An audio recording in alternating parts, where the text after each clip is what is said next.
Fernando Rodríguez, encantado de recibirte Mucho en el gusto estar programa acá. Reto Siglo XXI, para hablar de la problemática que estamos viviendo. Hay una contracción pequeña de los ingresos, pero era lógico, después de una reforma, después de meter el impuesto a las ventas, ¿verdad? El IVA, eh, se, ya todo el mundo usa la famosa factura electrónica, ya, y entonces, pero ya ahora comenzó, primero la economía interna, ¿verdad? Porque hay dos economías aquí, ¿no? Una que es de zonas francas y otra economía que es la interna, que es como el 85% del PIB y el 85% de los ingresos del gobierno, ¿verdad? Con la revaluación, mucha gente está saliéndose del mercado porque no puede competir, ¿verdad? Costa Rica es el país más caro de América Latina. Y quién sabe si algunos países europeos también. Porque uno va a España y todavía ve precios que no ve aquí. Aquí todo es carísimo, ¿verdad? Y hay que buscar una solución, porque tenemos cifras macro que suenan muy interesantes, pero si las dividís por sectores no es lo mismo. No es lo mismo lo que le pasa al sector turismo que lo que le está pasando a la agricultura. No es lo mismo en agricultura los que están en piña que los que están en café. En fin, el ministro de Hacienda, nuestro amigo Nogui, se endeudó con los famosos bonos, eurobonos, que le da cierta holgura, ¿verdad? Por lo menos, de caja. Pero esto significa que los costos no bajaron, ¿verdad? No. Los costos más bien están subiendo. Lo cual es una promesa incumplida. Pues. Es una promesa incumplida. Y la Asamblea Legislativa, muy inocente, ¿verdad? Cayó en la trampa, con el agravante de que también la deuda se hizo a largo plazo, ¿verdad? Bueno, y está bien porque antes teníamos unos picos muy fregados en flujo de caja, pongámosle así, ¿verdad? El Ministerio de Hacienda. Pero alargar la deuda tiene un costo también. ¿Ah? Alargar la deuda tiene un costo. Claro. Te sale más cara. Y en la situación que estamos viviendo actualmente, con tasas de política monetaria muy alta, con una contracción. Bueno, ya este gobierno prácticamente ya con su famoso jaguar como que ya no sé qué va a pasar. Todavía le quedan bastantes meses y aquí hay que buscar una solución a los problemas fiscales, sociales, ¿ya? Y uno ve a todas las universidades les dan el 1% de aumento y si no quiere, pues entonces no hay negociación. Pero no es eso, es que no, todos los problemas sociales todas las instituciones están con problemas de caja, sociales. Sí. Y no le veo uno una solución. Bueno. Sí, hay una cosa que yo creo que se nos está empezando a convertir en un problema, y es que nosotros hicimos toda una reforma y un esfuerzo político muy grande en el 2018, porque fue un proceso que costó, digamos, negociarlo, acercarse. Yo le digo a mis estudiantes en la universidad, esa reforma duró 16 años incubándose. Si yo me voy en el tiempo y reviso, digamos, el momento en que se dijo hay que hacerla, que fue prácticamente el informe de exministros de Hacienda de finales del gobierno de Miguel Ángel, que eso fue abril del 2002, hasta el momento que la reforma se aprobó pasaron 16 años y medio, más de 16 años y medio. Y todo ese tiempo se discutieron reformas fiscales en el gobierno del Pacheco, propuestas en el gobierno de Oscar Arias, que se centró en el TLC, pero sí hubo planteamientos en la parte fiscal, no fue lo más importante, pero algo hubo. Reformas en el gobierno de Laura Chinchilla, reformas en el gobierno de Guillermo Solís, y bueno, tuvieron que pasar 4 gobiernos para que se pudiera concretar algo que no era, digamos, lo que todos esperábamos o quisiéramos que se hubiera tenido. O sea, en palabras de un ex jefe mío, ex ministro de Hacienda, esta no era la reforma, era una reforma, ¿verdad? No era lo que todos queríamos. Pero se hizo un esfuerzo, digamos, se hizo una modificación, se ajustó el IVA, se hizo reformas en renta y se tomaron medidas en materia de gasto público. Entonces uno esperaba pasar tranquilo durante un tiempo sin tener que pensar Sí, en que esto me iba a generar otros pero problemas. ya en 4 años pues, Ya está empezando. ya está empezando primero se exoneran un montón de instituciones, dicen, no, no es que a mí no me aplica la regla fiscal. Sí, pero además empieza a verse otro problema. En materia de impuestos hay una cosa que siempre pasa y hay que aprender a prever y por eso siempre hay que andar detrás del tema, que aplica aquella famosa frase de echa la ley, echa la trampa. Digo, una vez que usted le dice a la gente, mire, me tienen que empezar a pagar este impuesto, la gente empieza a buscar la manera de dejarlo de pagar. Y con el tico que tiene una moral tributaria en realidad muy pobre, una cultura tributaria muy limitada, digamos, si lo comparo con países como Japón o algunos países del norte de Europa, es evidente que la gente ha encontrado las maneras de dejar de pagar. A eso súmele la revaluación, que para muchas actividades implica menos ingresos, y para el propio gobierno, cuando yo como consumidor y los comercios importo cosas del exterior, implica menos recaudación cuando la cobro en aduanas, donde se cobran un 40% de los ingresos, por ejemplo, del IVA. Entonces ya se empieza a ver, y nosotros en la universidad lo habíamos empezado a medir desde hace un tiempo, cómo los ingresos empiezan a tener un comportamiento a la baja. Se vio primero con el impuesto de renta, y la tesis que nosotros hemos manejado es que... Tanto de personas como de empresas, ¿verdad? Ajá, exactamente. Que cuando subió la inflación en el 2022, a las empresas particularmente, los gastos operativos les subieron, pero no sus ingresos. Entonces, al tener ingresos parecidos, porque la economía tampoco es que estaba creciendo a tasas muy bollantes, pero costos de operación más altos, sus utilidades se redujeron. Entonces, eso redujo el pago de renta.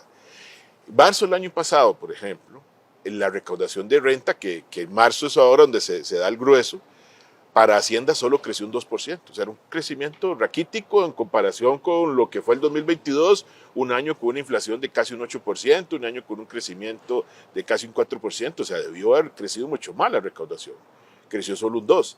Este año, en marzo, la recaudación de renta decreció. Entonces, ojo, marzo 2023, que era la de renta 2022, apenas creció un 2%, y ahora marzo 2024, que es la renta 2023, la recaudación de renta baja. Entonces hemos tenido 2 años malos negativos, y ahora súmele el IVA, que el IVA lo pasa el problema que le arrastra ¿cómo se llama?, el tipo de cambio hacia abajo. Hay algunas actividades que no crecieron mucho, que no han estado creciendo mucho. Construcción, que siempre ha sido un gran dinamizador de la recaudación del impuesto, bueno, en su momento de ventas, ahora el IVA no está en un buen año, ¿verdad? Y el IVA iba creciendo. El IVA estuvo creciendo, estuvo creciendo hasta mediados más o menos del año pasado. Nosotros hacemos un análisis interanual y uno ve muy bien la curva, cómo en algún momento se detiene y empieza a bajar. Hay actividades que perdieron dinamismo, ya no están aportando, y entonces se nos está agotando ese efecto. El problema es que del otro lado tengo el pago de intereses que sigue creciendo. Y eso no debió haber sucedido. O sea, si yo tenía... O sea, el costo de la deuda... El costo de la deuda me sigue aumentando. Sigue aumentando. Vea, para que tenga una idea, en los 20 años anteriores, en los 30 años anteriores, uno de los años donde más se pagaron intereses de deuda, que fue más o menos 2003, llegó a pagarse un 4,4% del PIB en intereses. El año pasado llegamos a 4,8%. Y al ritmo que vamos, este año podríamos acercarnos al 5% del PIB solo en pago de intereses. O sea, estamos gastando 3 veces en intereses lo que invertimos en infraestructura vial, para que tenga una idea, más de 3 veces. Vamos a terminar gastando en intereses casi lo mismo que estamos gastando en educación. Y eso es una barbaridad, o sea, es para que se enciendan todas las alertas. Ahí es en donde uno dice, bueno, usted lo plantea ahorita, la asamblea, ¿en dónde está? ¿Por qué esto no se está discutiendo? ¿Por qué no ha generado, digamos, una reacción? ¿Por qué, por ejemplo, si se le autorizaron emisiones de bonos en el exterior, los famosos eurobonos al ministerio, con la promesa que eso iba a reducir el costo del endeudamiento, eso no ha pasado? ¿Por qué no hemos logrado ese ahorro? ¿Dónde nos quedamos? ¿Qué fue lo que pasó? ¿Cuál fue el problema? Hace casi 3 años, el Bank of America emite un informe sobre la evolución de la deuda en América Latina, y en el caso de Costa Rica dice, vean, Costa Rica tiene una de las deudas más caras del mundo. Está en el percentil 92. Si yo lo acomodo entre 1 a 100, Costa Rica está en el grupo de países, del 10% de países con la deuda pública más cara. Y no es porque la nuestra sea muy grande, porque hay países con más deuda. Es porque el costo del endeudamiento es elevado. O sea, por una deuda que anda por encimita del 60% del PIB, nosotros vamos a terminar pagando 5% del PIB en intereses. Es una deuda muy cara, demasiado. Con una inflación negativa. O sea, no es porque la inflación nos está presionando, ni mucho menos. Entonces, ya ahí estamos pagando tasas de interés reales altísimas por la deuda nuestra. La tasa de la deuda debería estar mucho más abajo. Falta de planificación. Creo que ha habido ausencia de una política dirigida a atender ese problema. Sí, yo en la universidad lo decíamos. Tuvimos una política dirigida a mejorar los ingresos, tuvimos una política dirigida a controlar los gastos, no tenemos una política dirigida a bajar el costo de la deuda. ¿Cuáles medidas se han tomado? El anterior gobierno envió un proyecto de ley a la Asamblea, no sé si ya se aprobó o no, pero era una medida y implicaba además autorizar al ministerio, autorizar a posibles compradores de deuda a traer dinero, o sea, generaba más competencia, eso está muy bien, pero no ha pasado nada. Si la medida está pendiente de aprobar, deberíamos ponerle prioridad, y si ya está aprobada, deberíamos ver cómo implementarla, porque lo cierto es que aquí, digamos, tenemos muchos recursos para poder comprar deuda, pero la gente que nos la compra nos está cobrando un montón de plata, se nos está saliendo carísimo. Y pudiéramos tener un gasto en intereses. Como si fuera un país de alto riesgo.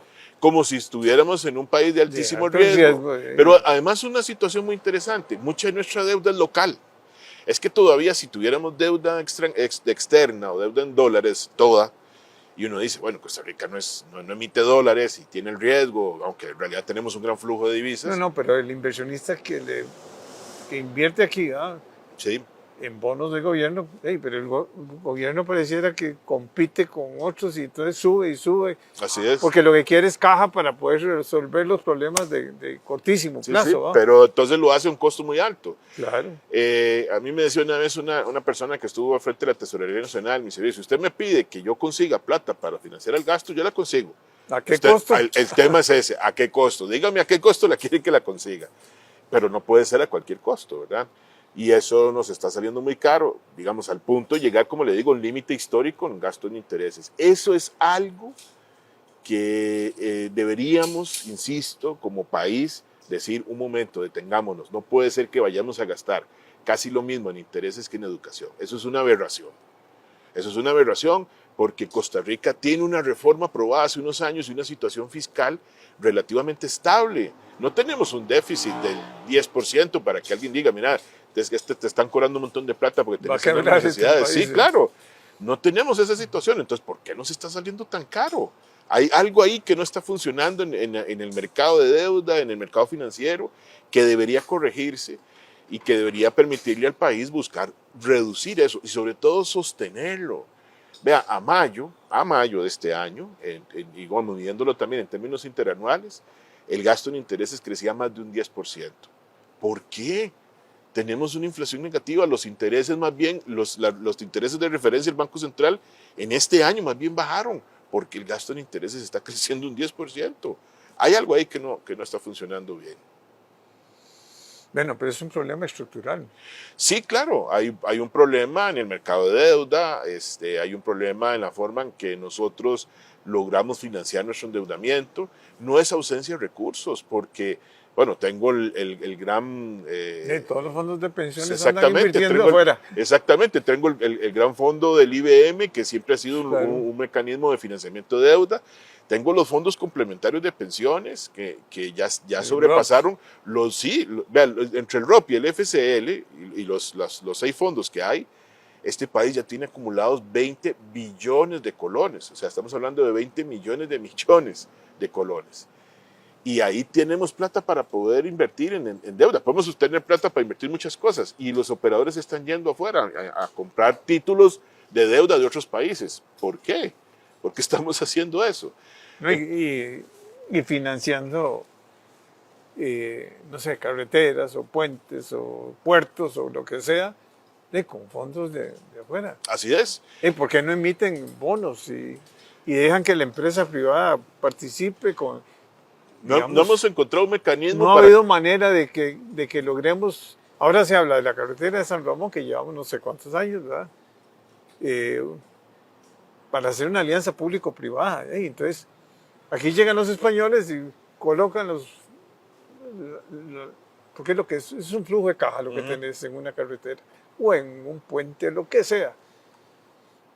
Y ahí, entonces, ¿para qué necesitas Banco Centroamericano, ni Banco Interamericano, ni nada? En este caso, yo creo que aquí los fondos deberían de ser grandes aliados. Pero no tenemos un mecanismo que nos permita canalizar eso, o sea, no hemos trabajado en eso. Nosotros podríamos decir, bueno, muy bien, ¿qué tengo que hacer? Voy a establecer un mecanismo tipo fideicomiso o algún tipo de mecanismo financiero que emita bonos, que los operadores de pensiones puedan comprarlos, yo llego, agarro esa plata, y la coloco en el proyecto genera un flujo porque voy a tener que cobrar un peaje para poder financiarlo, pero está garantizado además porque estamos hablando de rutas que ya sabemos que tienen un flujo diario de vehículos. Y no es algo nuevo, o sea, ya se sabe, San Ramón, la carretera de San Ramón, imagínate. No, y la necesidad además de que tengamos otra ruta al Pacífico, porque resulta que... sí, la 27 ya nos quedamos cortos y tampoco hemos pensado en un mecanismo en que podamos canalizar recursos para ampliarla. No, proyectos tan importantes como el agua, Sí. proyecto de Rossi, Bueno, está parado. Está parado. Y entonces... no sé si eran fondos del BID o del Banco Mundial, no sé. Pero todas esas estructuraciones y estas complicaciones, y quiere el gobierno seguir siendo el actor, cuando lo que tiene que hacer es una alianza. Y con un problema, porque, digamos, si yo voy y le pido al Banco Centroamericano, al Banco Interamericano, a cualquier otro... Y ponernos de acuerdo con todos. Me dan un financiamiento que pues está bien, es a largo plazo, pero es en moneda extranjera. Sí. Entonces, yo tengo que estar financiando proyectos en una moneda que no tengo, asumir yo como gobierno un riesgo cambiario, ¿verdad? Que ahorita lo tenemos controlado, pero nadie no sabemos qué va a pasar. Y cuando yo tengo un montón de fondos en colones, en moneda local, que podría utilizar para hacer eso, proyectos que puedo reactivar, dinamizar la economía, generar más ingresos públicos y meter más plata en términos de recaudación de nuestros proyectos. Hospital de Cartago, pero ¿para qué ir a buscar fondos? No, la caja tiene un montón de recursos que tiene ociosos. Ahí hay una cosa que digamos que yo creo que hemos perdido y es la posibilidad de decir voy a pensar en reactivar esos proyectos para generar dinamismo económico y eso me genera recaudación. Porque sí, el año pasado crecimos un 5%, pero crecieron los sectores, esa otra economía que usted decía al principio, que está exenta. Sí, que a veces crece 2 dígitos. Sí, pero no me genera ingresos. Entonces, sí. ¿Cómo hago para que la economía, sí, que la economía que me genera ingresos crezca? Bueno, tengo que invertir. Aquí me peleo si construyo o no construyo el hospital de Cartago cuando debería estar diciendo voy a hacer el de Cartago, voy a hacer el de Limón, voy a hacer la clínica de Heredia que está pendiente y un montón más con los recursos que la caja tiene hoy disponibles y hago que la economía empiece a crecer con eso. ¿Por qué detener, por ejemplo, el fideicomiso de Ruta 1 que tenía el Banco Costa Rica, que estaba ya con un plan de inversiones? Que había planos y con un estudio de factibilidad. Exactamente. Que y ahora no tienen nada. No tenemos nada, entonces tenemos la inversión parada.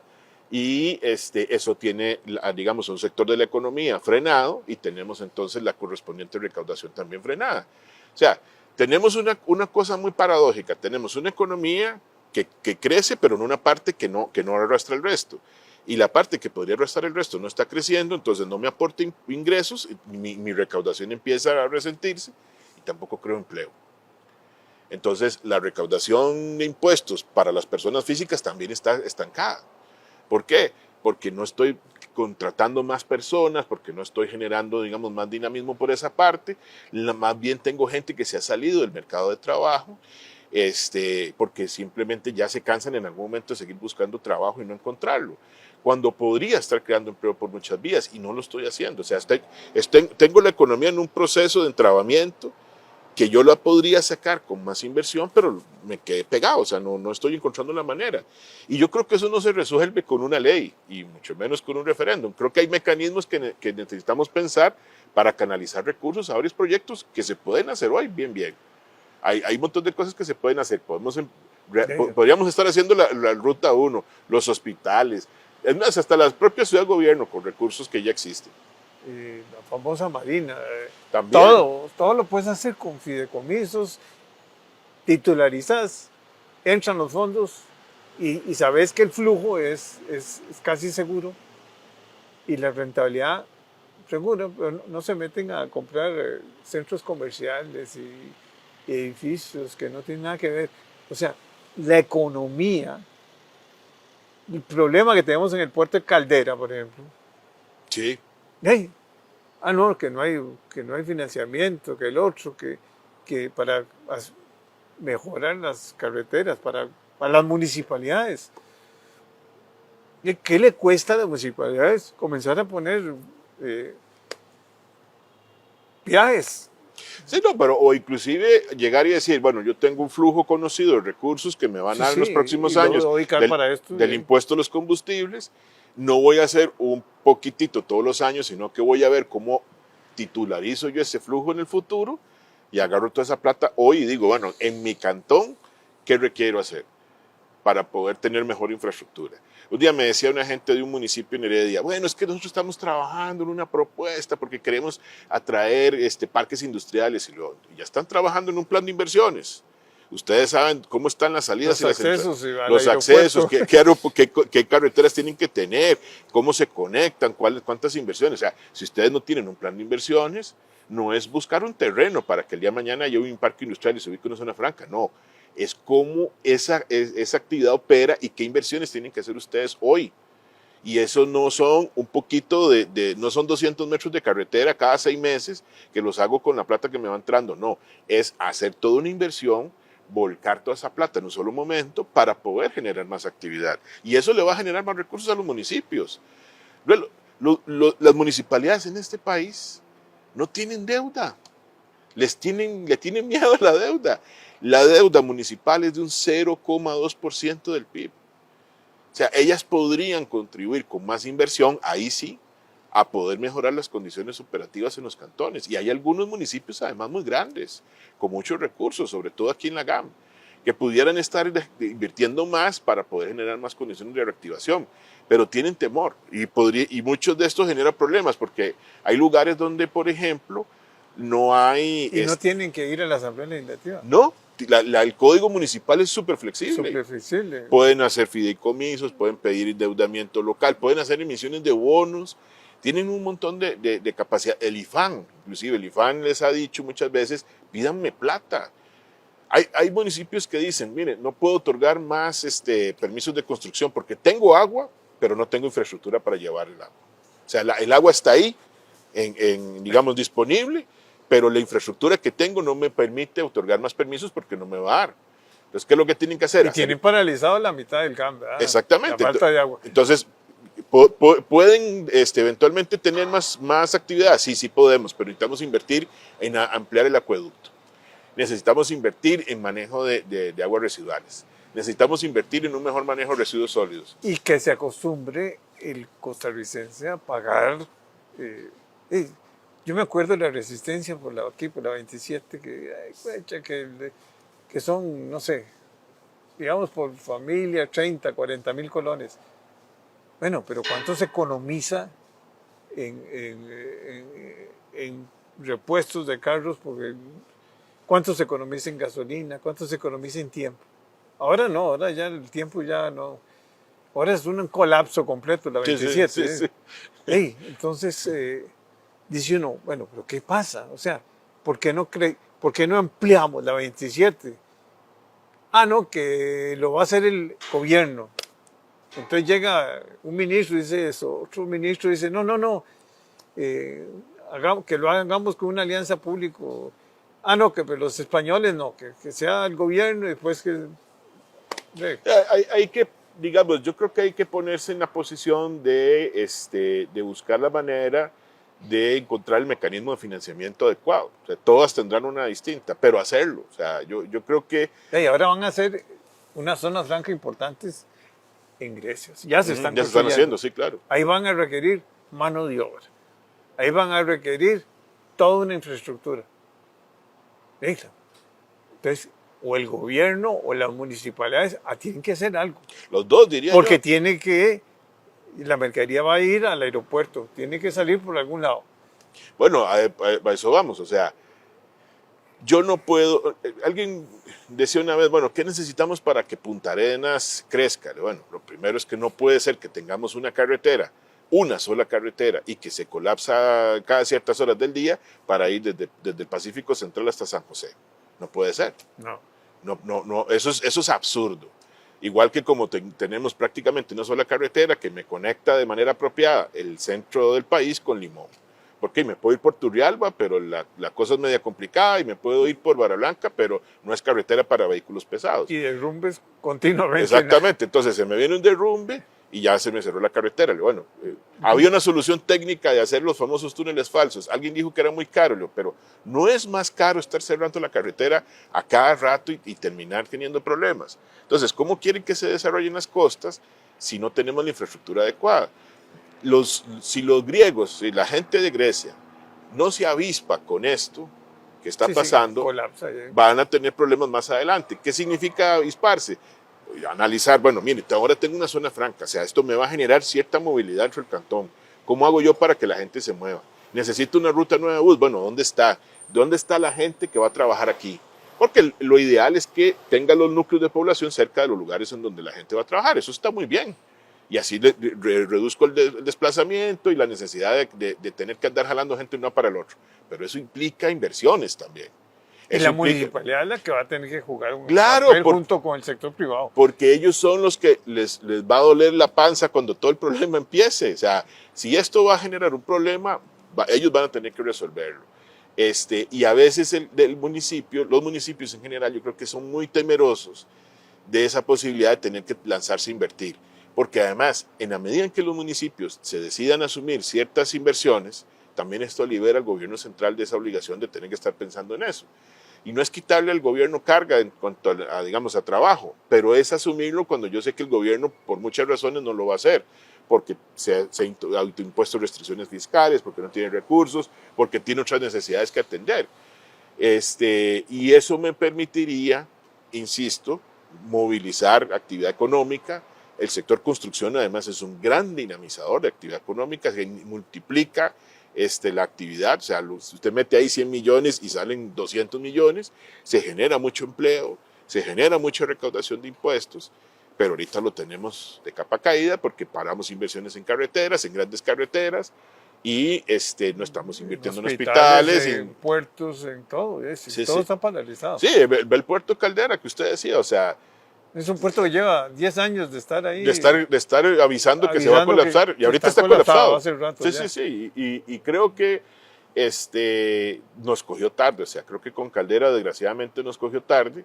Pero deberíamos estar pensando, inclusive estar pensando si en lugar de hacer más grande el puerto, necesitamos otro puerto en el Pacífico, ¿verdad? Porque además es el puerto que tenemos de cara al Pacífico americano, ¿verdad? Y de cara a Asia. Que ha crecido el comercio mucho. Claro, sí. Es que uno es agrícola en gran parte, ¿verdad? Y sobre todo, bueno, también lógicamente la importación de Estados Unidos y toda esa zona es importantísima, en la costa oeste, pero hey, el Pacífico es importantísimo. Acabamos de firmar un TLC con Ecuador. Sí. ¿Y de cuál va a ser la ruta del comercio con Ecuador? El Pacífico. No tiene sentido que tengamos un tratado de libre comercio con un país del Pacífico americano y esperemos que las importaciones o nuestras exportaciones se muevan a través del Caribe y tenga que pasar por el canal de Panamá. Eso va a generar mucho más costo. Deberíamos pensar, bueno, si vamos a seguir teniendo relaciones comerciales con países del Pacífico, digamos en general, ¿cómo hacemos para sacarle más provecho? ¿Verdad que los mexicanos se avisparon y ya están trabajando en un tren para conectar las dos costas? Bueno, si eso moviliza comercio entre el Caribe y el Pacífico mexicano, ¿qué impacto puede tener esto en el Pacífico nuestro? ¿Verdad? Y ahí tener un puerto de tamaño adecuado, pensando en eso, es fundamental. Sí, pero que no sean barquitos pequeños con costos altísimos, que prácticamente son Porque no entra, un barco Sí, grande no entra. no cabe, hay problemas ahí de dragado. Calado. Sí, Y lo además todo el tiempo está, hay que limpiarlo porque sí, hay mucha cementación. O sea, pero hombre, eso yo tengo 20 años de estar sí, escuchando sí. lo mismo. Es una cosa que yo creo que igual nos cogió tarde. Hay un tema que, por ejemplo, va a requerir que tanto la municipalidad local como las autoridades nacionales atiendan. Y bueno, tengo Caldera de cara al mar y la ruta que me conecta, la 27 con Punta Arenas y después me permite conectarme con la Interamericana Norte, que se inunda cada vez que hay un oleaje alto. Entonces, si por temas de cambio climático el día de mañana esa carretera va a inundarse, yo debería estar pensando, bueno, ¿qué voy a hacer con esa inversión? ¿Cómo la voy a llevar por otros lugares? ¿Cómo me protejo de eso? O sea, son previsiones en las inversiones, tanto el gobierno de municipalidades a nivel de inversión pública, que nosotros deberíamos estar previendo. Y esas inversiones, insisto, no son costos, son cosas que me van a ayudar no solamente a generar actividad hoy, sino a ahorrarme problemas en el futuro. Si yo quiero pensar en dinamizar mi cantón, los municipios andan en esa idea, bueno, ¿qué inversiones tengo que hacer? Si yo quiero tener empresas, hay un municipio en la GAM que conozco el caso que tenía una posibilidad de explotar turísticamente una zona y quería dar permiso para un hotel, y lo que le decía hace un rato, no tiene agua. Bueno, tienen que hacer inversión en un acueducto. Probablemente tengan que hacer inversión en carreteras. O sea, ¿dónde está el plan de inversiones y el costo para decir, bueno, ya lo tengo aquí, me va a tocar financiarlo de esta manera? Esa es la parte que tenemos que ir atendiendo. No, Heredia, que es tu provincia. Es una tragedia salir y entrar. Bueno, todo está colapsado ahí. Heredia tiene una historia rarísima. Mi bisabuelo es de Barba. Uh-huh. Vaya Barba, es imposible ir. Sí. O sea, depende de las horas, o si no, ni vayas. Bueno, digamos, hay otra cosa que debemos ir pensando, o sea, ¿cómo hago salir para por San Pablo, salir por cualquier lado? ¿Cómo hago para mover gente entre las ciudades que no me implique únicamente pensar en un autobús o en el tren, nada más? Porque además ya no tengo otra posibilidad de trazar rutas de tren, es más difícil. No tengo, por ejemplo, y eso hay que empezar a discutirlo a nivel local, no tengo la posibilidad de decir, pucha, me sirve poner, por ejemplo, un mecanismo de tren ligero o de transporte rápido de pasajeros que me permita conectar gente de aquí a allá. En Alajuela estuvieron pensándolo para llevar la gente del centro de Alajuela al Coyol. Porque el Coyol, muy bonito el lugar para producir y todo, pero es un desastre en términos de tránsito. Entonces, ese tipo de soluciones también hay que pensarlas en las ciudades. Van a requerir plata. Pero vuelvo a lo mismo, son inversiones que se van a redituar, digamos. ¿Pero están preparados los municipios para hacer eso? Ahorita no, porque lo primero que tienen que hacer, como le digo, es perderle el miedo al financiamiento. O sea, y tener conocimiento y hacer alianzas. No, claro, sí, van a tener que meterse con gente que sabe y probablemente en algunos casos llegar y decir, bueno, mire, yo no lo sé, pero tengo esta necesidad, tengo estos recursos que puedo comprometer a esto. Voy a buscar un socio, puedo hacer un fideicomiso con ese fin y para que me contrate alguien que me lo haga, puedo firmar un acuerdo con alguien más que me vaya identificando dónde están las inversiones importantes para solucionar los problemas que tengo. No, y hay un montón de cuellos de botella que las municipalidades pueden decir, oye, hagamos un trazado, ¿cómo le llaman? Uno lo ve en otros países. Vas de una ciudad a otra y hay otros, y hay que pagar viaje. Sí, pero te sale muy barato. O un sistema de interconexión con transporte público, de alguna manera, o sea, que no sea, que nos salgamos además del esquema que tenemos, que si tenemos que hacerlo aquí, así solo pensamos en un autobús. No, probablemente tenemos que pensar en otras cosas. Con el agravante que las municipalidades dan permiso de construcción a un montón de desarrolladores y después hay una sola ruta, una sola salida. Si hay un accidente, se acabó. Eso es lo que le digo de Grecia. O sea, yo creo que si ellos no ven esto, no como una amenaza, sino como una oportunidad, pero digamos, empiezan a pensar seriamente en lo que esto va a significar y las inversiones que van a tener que ir haciendo, el día de mañana les puede agarrar esto manos arriba, ¿verdad? Y ahora sí con un problema en el medio, de que ahora qué hago con esto. Y Sí, que no crean que porque la tierra que compraron tal vez fue muy económica y que los incentivos muy altos. No, no. hay muchas cosas que tienen que La- desarrollar. Las cosas no se resuelven de manera espontánea, o sea, hay muchas veces que tratar Y la de problemática, acompañar y, digamos, si yo digo quiero que tener más actividad en mi cantón, ok, bueno, aquí van a haber actividades que van a llegar, pero ¿qué inversiones tengo que hacer yo para garantizarme que eso suceda? En Heredia, por ejemplo, hay una que está pendiente de hace 1000 años y que no se ha resuelto, que es sobre el acceso al cantón central en esta zona esta de Pirro. O sea, ahí hay un cuello botella en un puente sí. que tiene años de estarse resolviendo. O sea, es una cuestión elemental que no ha podido atenderse. O sea, es un ejemplo de cómo a veces un problema que parece sencillo y que podría ayudar a solventar, digamos, una dificultad importante, el flujo de vehículos en este caso, no se resuelve, ¿verdad? Cuando resuelva eso, probablemente me asaltará otro problema por otro lado, pero lo voy planificando. O sea, ahí es donde el municipio tiene que estar constantemente encima de esto y estar constantemente encima del gobierno, porque muchas veces trabajan sobre rutas nacionales. Y entonces hay que estarle jalando también el mecate al MOP y decirle, oiga, MOP, usted me quedó pendiente de resolver este problema. ¿Qué vamos a hacer? O sea, yo lo puedo arreglar, yo tengo los recursos, firmemos un Bueno, convenio. ahora el MOP le está diciendo a los Le está municipios, trasladando responsabilidad, tome, no más plata. ¿Ah? no más plata. Sí, eso va a ser un problema porque además a futuro uno esperaría que tal vez van a faltar varios años para eso, pero que el impuesto a los combustibles se vaya erosionando en la medida en que se va electrificando el transporte. Entonces también en algún momento tenemos que sentarnos a hablar de eso. O sea, como país, bueno, ¿cómo vamos a financiar la infraestructura vial? Básicamente dedicamos la mitad de la recaudación del impuesto a los combustibles a financiamiento vial, la mitad de eso al nacional y la mitad al cantonal. Ok, pero si el día de mañana vendo menos combustibles y eso se me va achicando, bajan los precios de los combustibles. Bueno, también, porque la demanda a nivel global se va a caer. Entonces, por una o por otra, pero sobre todo por el consumo, me voy a empezar a recaudar menos y en algún momento se me va a empezar a caer los ingresos de los municipios para infraestructura vial. Hay municipios aquí que la principal fuente de ingresos es el impuesto a los combustibles, lo que sale para infraestructura cantonal. Cuando lo pierdan o se les reduzca, ¿qué van a hacer? Entonces, este tema de trasladarle responsabilidades a través de simplemente pasarles la bola con más kilómetros de carreteras, no va a resolver nada. O sea, no. Es poner el problema en otro lado. Pasarse la pelota. Sí, y probablemente con municipios, algunos municipios grandes de la GAM podrán tener capacidad para atenderlo, habrá otros que no, porque no tienen más recursos para poder hacerlo.